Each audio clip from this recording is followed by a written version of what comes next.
Le regard des autres peut détruire ta vie, il peut anéantir tous tes projets et il peut t'empêcher d'atteindre tes objectifs et de réaliser ton plein potentiel. Donc je voulais faire une vidéo aujourd'hui à ce sujet car c'est un sujet qui est pas assez médiatisé ou même valorisé sur YouTube ou sur les réseaux sociaux parce que justement les gens cherchent à montrer leurs meilleures facettes. Ils cherchent à montrer qu'ils sont les plus beaux, qu'ils ont le plus réussi et qu'ils ont la meilleure vie.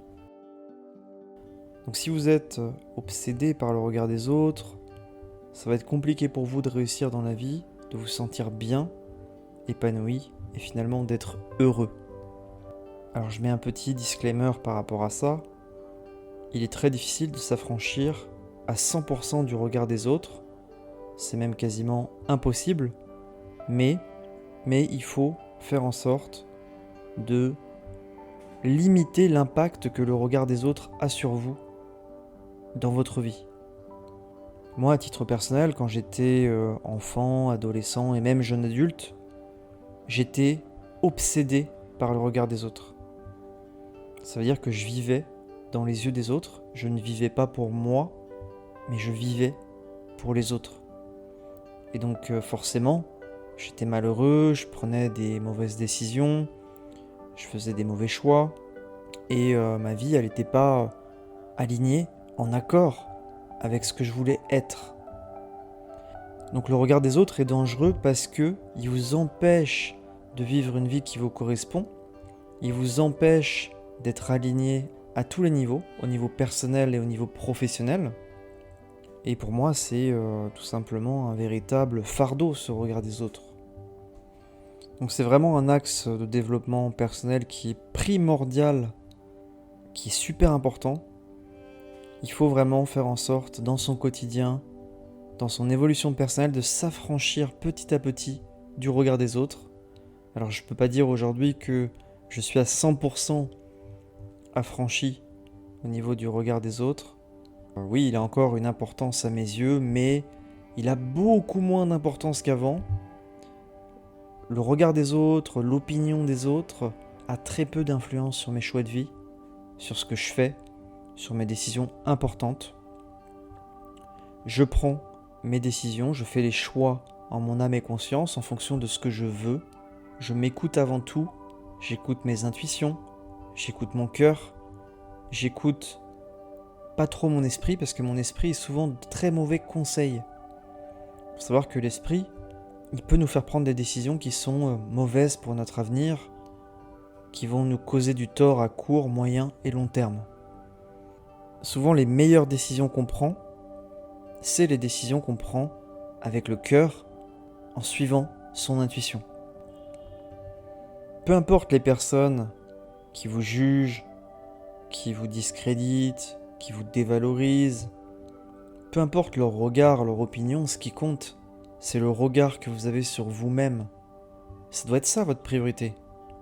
Si vous accordez de l'importance à des personnes que vous ne connaissez pas forcément, ou qui ne sont pas très proches de vous, eh bien honnêtement, vous ne serez jamais heureux, vous ne développerez jamais une estime de soi qui est saine, et vous vivrez pour les autres, vous aurez la pression constamment de devoir les satisfaire, de vouloir satisfaire l'image qu'ils projettent sur vous, et de cette manière-là, je peux vous l'assurer, vous serez anxieux, stressé, vous ne serez pas vous-même, et au final, vous ne serez pas pleinement épanoui dans votre vie.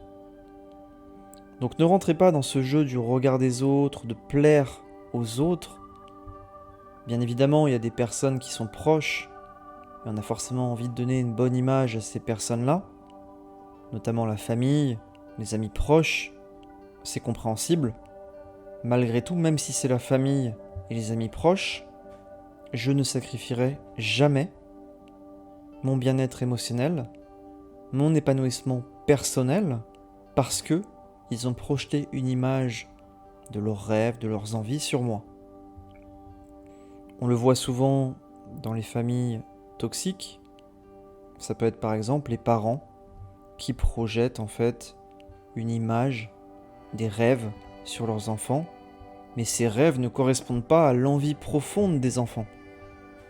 Et les enfants font tout en sorte pour satisfaire leurs parents, pour satisfaire les rêves et les projets de leurs parents, mais ce n'est pas ce qui les anime au fond d'eux-mêmes. Leurs enfants ont par exemple envie de devenir cuisiniers, mais les parents, ils projettent une carrière exceptionnelle dans le domaine de la comptabilité, du droit. Ils les voient comme des grands médecins, des grands avocats ou des grands experts comptables, peu importe. Et c'est là qu'il y a un problème. Souvent, les enfants, dans ces situations-là, ils vont faire tout en sorte pour plaire à leurs parents, pour répondre à leurs attentes. Et donc, ils seront obsédés par le regard de leurs parents dans tout ce qu'ils feront au quotidien.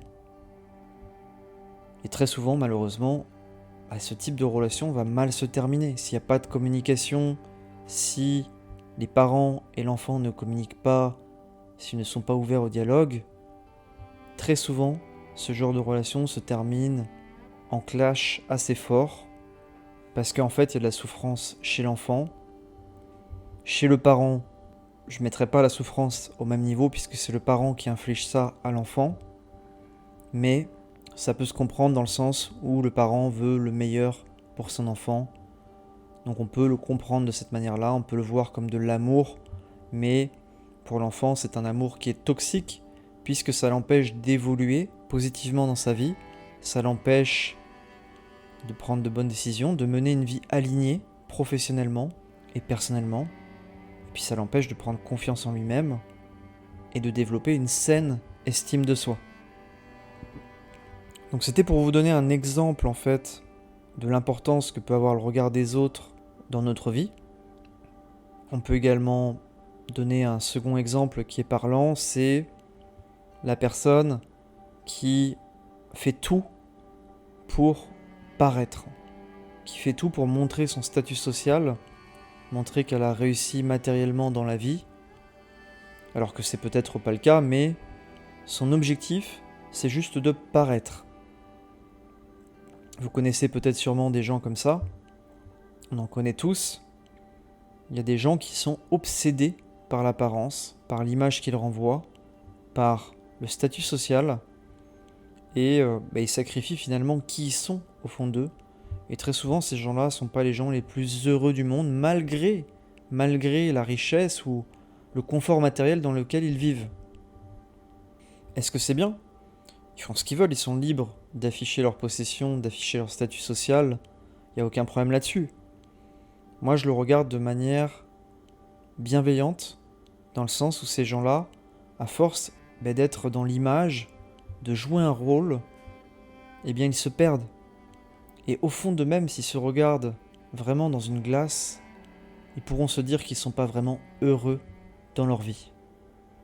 Et ces gens-là, pour la plupart, sont obsédés par le regard des autres. Ils ne vivent que dans le regard des autres et non pas dans leur propre regard. Donc ce qui est très important si vous voulez être heureux, mener une vie alignée à tous les niveaux, c'est vraiment de vous affranchir complètement du regard des autres. Alors presque complètement, parce que c'est vrai qu'on ne peut pas s'affranchir à 100%, mais on peut s'affranchir du regard des autres à 90%, 95%, c'est possible. Moi je me suis engagé sur cette voie-là. Aujourd'hui, je sais qu'il y a beaucoup de personnes qui me jugent dans mon entourage familial et amical, et qui me mettent pas sur un piédestal, entre guillemets, mais moi ça me fait rire. Ça me fait rire parce que je suis pas dans le jugement, je suis pas du tout dans le regard des autres, et j'essaie d'aller chercher, d'aller voir en fait à l'intérieur de la personne. Est-ce qu'elle a bon fond ? Est-ce que ce qu'elle exprime est vrai, authentique ? Est-ce que son message est profond ? Est-ce qu'il vient du cœur ? Et très honnêtement, je réussis à voir quand quelqu'un me parle, quand quelqu'un discute avec moi, j'arrive à voir si cette personne est authentique très très rapidement, dès la première conversation.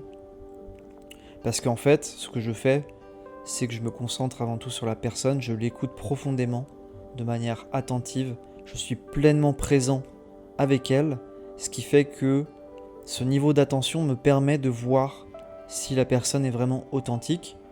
Et c'est ce que je vous recommande de faire quand vous discutez avec quelqu'un, quand vous échangez avec un collègue, un ami, ou même de la famille. Écoutez-la, écoutez la personne, et vous verrez vraiment en écoutant activement la personne, vous comprendrez si elle est authentique ou si elle se ment à elle-même. Et par rapport au regard des autres, si vous êtes omnibulé par le regard des autres, non seulement vous ne serez pas pleinement heureux, vous ne serez pas naturel, authentique, mais professionnellement, dans la vie matérielle, entre guillemets, vous ne connaîtrez pas le succès que vous méritez de vivre. Parce que quand on fait un projet, quand on crée quelque chose, quand on travaille dans un domaine, peu importe ce qu'on fait, si on n'y met pas tout son cœur, si on n'y met pas toute son énergie, les résultats ne suivront pas, malheureusement. Ça, c'est quelque chose que j'ai appris à travers mes projets professionnels. En général, quand quelqu'un travaille juste pour l'argent, juste pour le statut social, et qu'il n'a pas de motivation, son aventure professionnelle ne se termine pas de la plus belle des manières. Et peu importe le projet que vous faites, que ce soit un projet personnel, professionnel, si vous ne mettez pas tout votre cœur dans ce projet, ça se sentira. Les gens vous suivront moins et vous écouteront moins. Vous aurez moins de crédibilité et forcément vous aurez moins de résultats par rapport à ce projet. Donc le regard des autres est important à tous les niveaux, au niveau personnel, professionnel, et on ne peut pas s'affranchir à 100% du regard des autres, ça je suis complètement d'accord avec ça. Par contre, on peut s'affranchir à 90-95% du regard des autres. Ça demande un travail sur soi-même, ça demande de la présence, de la pleine conscience, être conscient de ses fréquentations, de ce qu'on fait dans son quotidien, de ses propos, de ses actions. Analyser, voir si ce qu'on fait dépend vraiment de ce qu'on veut au fond de nous-mêmes, ou si ça dépend des autres, de ce que nos parents veulent pour nous, de ce que nos amis veulent pour nous. En tout cas, moi, quand j'ai vraiment vécu pour moi-même, quand j'ai cessé d'écouter mes amis, ma famille, là, j'ai vraiment vécu des choses exceptionnelles à tous les niveaux, niveau personnel, professionnel. En fait, ce qui m'a causé du tort pendant de nombreuses années, c'est que j'ai trop écouté mon entourage familial qui avait des rêves pour eux-mêmes, pour moi, mais ces rêves ne me faisaient pas rêver, bien au contraire. Ils me rendaient malheureux, triste, dépressif, anxieux, et j'en retirais aucune satisfaction. Et ça s'est terminé en burn-out, voire petite dépression. Donc avant d'en arriver là, je vous recommande vivement de vous écouter vous-même, écouter votre cœur, vos intuitions. Si vous n'arrivez pas à trouver ce que vous voulez au fond de vous-même, écrivez sur un journal de bord vos émotions, ce que vous voulez faire, vos projets. Le pouvoir de l'écriture est énorme. Ça permet de matérialiser vos pensées, vos émotions sur un papier. Et c'est vraiment une pratique très puissante qui permet de savoir ce qu'on veut vraiment dans la vie. Ça s'appelle en anglais le journaling.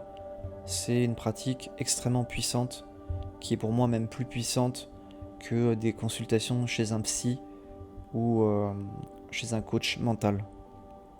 Voilà, en tout cas, écoutez-vous, cessez d'écouter les autres quand il s'agit de votre projet de vie, quand il s'agit de votre projet professionnel.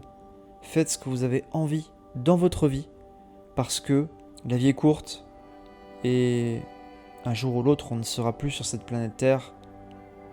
On se lève le matin, on peut ne pas se réveiller le lendemain, donc il faut vraiment faire ce que l'on aime, être aligné à 100% avec ce qu'on veut au fond de soi-même, et surtout ne pas vivre la vie d'un autre.